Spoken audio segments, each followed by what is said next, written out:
Aujourd'hui, dans la chronique Art de vivre, on vous invite à une dégustation de thé avec Yvan Lheureux de l'École du Chi. Yvan, dis-moi d'où provient le thé? Bien, en fait, le thé, ça vient de toute l'Asie. Donc, on parle surtout de la Chine en prime abord, ensuite de l'Inde, le Japon et puis même l'Afrique sont des grands consommateurs et producteurs de thé. Et est-ce que c'est plusieurs plantes? Est-ce que c'est un seul arbre? Ça fonctionne comment? Bien, en fait, le thé, les gens pensent qu'il y a un arbre pour le thé vert, un arbre pour le thé rouge, un arbre pour le thé noir. En fait, c'est tout le même arbre qui est le Camellia sinensis. Donc, c'est tout simplement le terreau, l'ensoleillement, l'altitude qui fait la différence ainsi que le temps de cueillette. Et puis, quand on parle des différents types de thé, comme le vert, c'est une transformation qu'on a fait subir. Donc, les thés verts, c'est une transformation qui est minimaliste. On a tout simplement chauffé la feuille pour arrêter le processus enzymatique, donc qu'il n'y ait pas de dégradation. Mais ensuite, on a des thés noirs, on a des oolongs, où est-ce que là, on a eu des procédés de fermentation ou d'oxydation qui ont été appliqués sur le thé.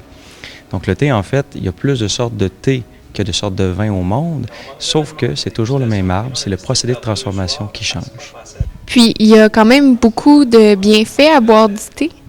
Bien, ça, c'est sûr. Les Chinois, en fait, un peu comme les Amérindiens ici, servaient du thé durant les famines puis les disettes. C'était vu comme médicinal parce qu'il y a beaucoup de vitamines dedans, dont la vitamine A puis la vitamine C.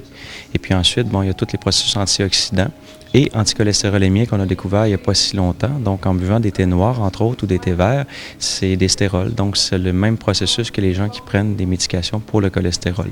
Bien sûr, c'est moins concentré. On ne peut pas remplacer un anticholestérolémien par le thé, mais ça peut aider. Et pendant plusieurs années, les gens disaient, bon, il y a de la théine, il y a de la caféine, mais finalement, c'est la même chose? Bien, c'est exactement la même chose. Au 19e siècle, il y a eu l'engouement pour le thé et le café. Donc, la théine a été découverte en 1827 et la caféine en 1820.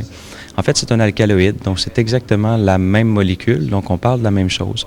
La différence, c'est qu'on dit que le café excite, c'est-à-dire que quand on prend un café, on a un effet qui est de 1 heure à 1 heure et demie, on est très excité, ensuite on est fatigué. Dans le thé, il y a des tanins. Alors là, les tanins vont fixer la molécule de la caféine ou de l'alcaloïde, et à ce moment-là, on dit que le thé éveille de 4 à 8 heures après la prise du thé. Donc on ne vient pas excité comme sous l'effet du café, mais on devient plus éveillé à notre environnement. Donc, on est mieux de ne pas prendre du thé avant d'aller se coucher? Bien, encore une fois, ça dépend. On a des thés oolongs qui contiennent presque pas de théine, et puis on a d'autres sortes de thés qu'on a déthéinés, donc on l'a enlevé. Donc, il faut vraiment choisir. Mais disons que les thés verts et les thés noirs ne sont pas tellement conseillés avant d'aller dormir, mais moi, souvent, je prends des oolongs, puis j'ai aucune misère à dormir. Et les thés qu'on va retrouver dans les commerces, dans les supermarchés ici, les thés plus commercial un peu, est-ce que c'est la même chose? Bien, les thés en poche, de base, les Chinois n'en boivent pas. Pourquoi? Parce qu'on veut voir qu'est-ce qu'on boit. On veut sentir, on veut goûter. Et puis, dans les thés en poche, souvent, ce sont les feuilles un petit peu plus vieillies, et puis on les râpe, et puis on cache un petit peu par le phénomène de la poche.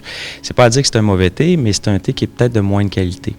Les fonctions du thé sont conservées durant 1 an. On peut le boire après 1 an, mais on a perdu beaucoup du goût, de la saveur, puis des propriétés qui sont bonnes pour la santé.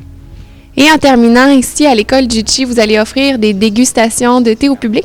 Bien, en fait, ça fait un petit bout de temps qu'on fait ça, mais le 15 mars et le 16 mars, qui sont respectivement un vendredi et un samedi soir, de 19h à 21h30, on va avoir une dégustation plutôt intime, 10 à 12 personnes, si les gens sont intéressés. Yvan Lheureux, merci beaucoup.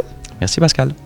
Pour information ou inscription, dégustation thé offert à l'École du Chi. Téléphonez au 88 867 4321.